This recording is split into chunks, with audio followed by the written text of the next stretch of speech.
Welcome to this WordPress development series. This is a mini series called Taxonomy to JSON. In this series, I take this custom taxonomy data and turn it into custom JSON file like this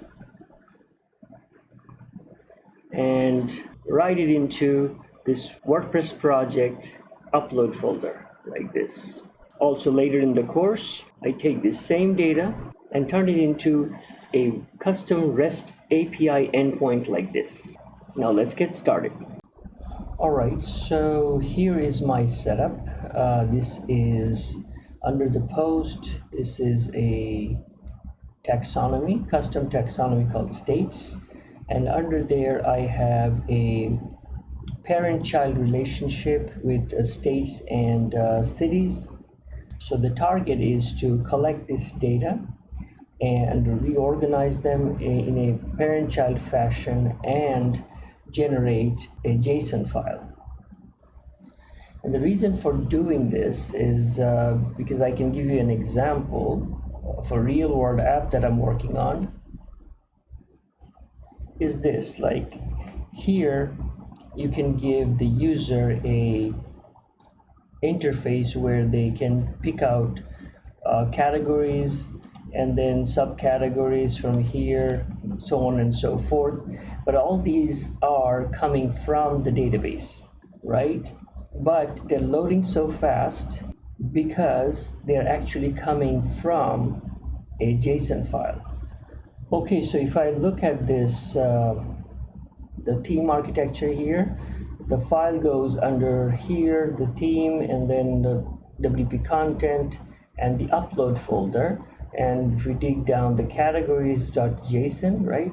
So here all the categories and subcategories are organized in a fashion which looks like this. This was done so that this application can go ahead and quickly bring them up and present it to the user without any time wasting, because if it actually had to go to the database and make the call and collect all these data, this would be very, very slow.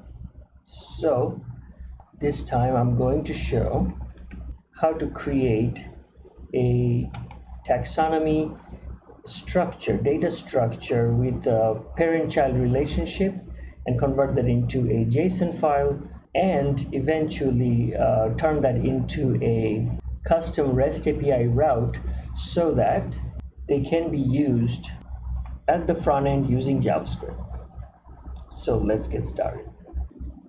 Okay, so this is a template I created. I'm going to go ahead and display everything here, writing the code here, which is this template here.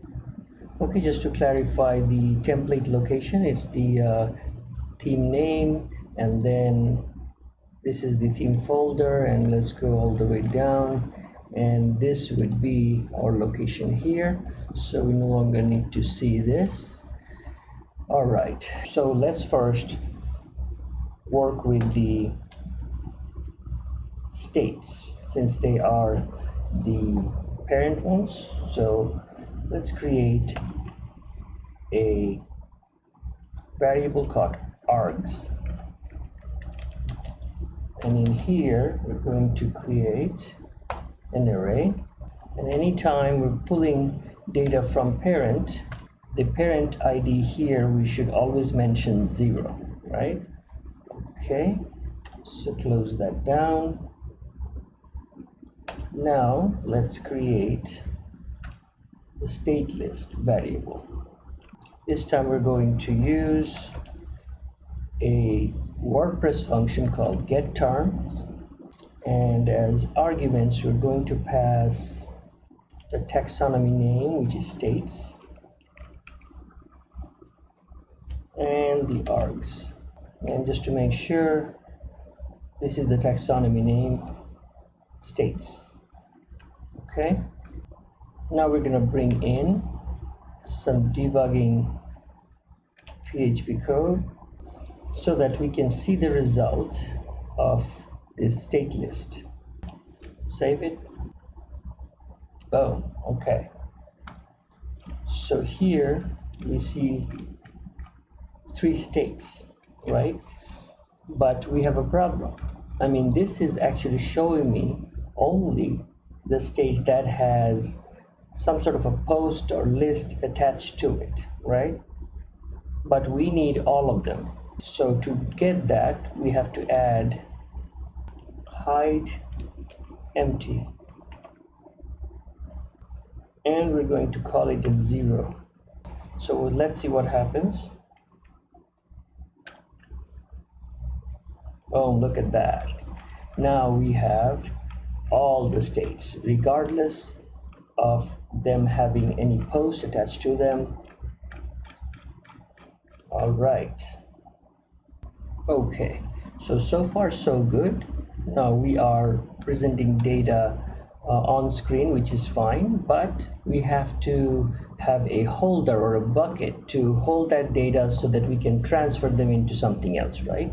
So for that reason, for now, we're going to go ahead and comment this out and move to the next step.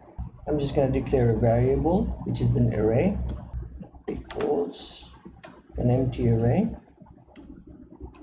And now state loop because what the data we got is an array of objects, right? So we have to loop through all of them so that we can collect the necessary data. Not only all the data is not necessary, right? We're gonna collect, let's say, the name, the slug, and the ID. The rest we don't need, right? So we have to filter that out. To do that, we have to write for each, and this time we're going to go through this collection of states. Here we're going to use this PHP function called array push state and cities, and this is the bucket we talked about. We just had to declare it empty. Now we're going to go ahead and populate this with the necessary data, name, just like from here. See, these are the items we're getting: name, slug, term ID. Okay, now that we have this structure, let's grab this guy. I'm just going to copy for now, and this time we want to see the array that we created, not with all this information, but what we want to see. This time we're going to go ahead and want to see this guy. Save it. Now let's go refresh. Boom, there you go. So now we have a nice little structure that the way we like it. So that's all for this video. So next one, we're gonna go ahead and try to collect